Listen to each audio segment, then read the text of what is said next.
Today I'm going to find out if Lincoln Electric parts will fit my Harbor Freight titanium welder. Parts such as contact tips, the nozzle that goes around the contact tip, and an upgraded ground clamp. Let's get started. If you've ever bought the replacement nozzles that say they work from Harbor Freight, you know they don't.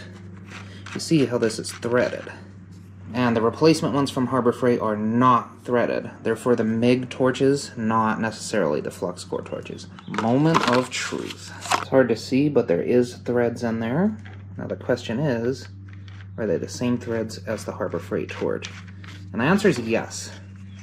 So you can absolutely use the Lincoln Electric flux core nozzle on the Harbor Freight torch. And this is huge, and Harbor Freight, shame on you for not having threaded replacement nozzles for your own damn welders. Next up is the tips, and I have no reason to believe that they won't fit, but let's just make sure.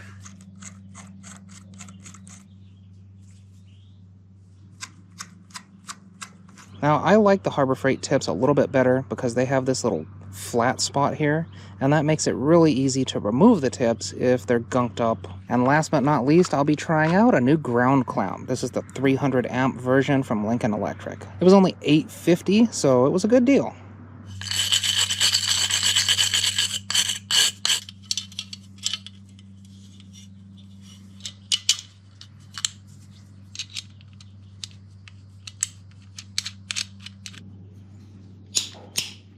That's really nice. It's even nicer than the one from Harbor Freight.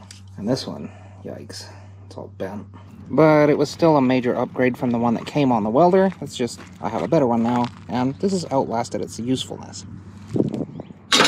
So that's it. All the parts fit, and this is a huge relief for me, especially the nozzles. But hey, if this video was helpful to you, give it a like. Check out the channel. I do all kinds of stuff here. And as always, thank you for watching.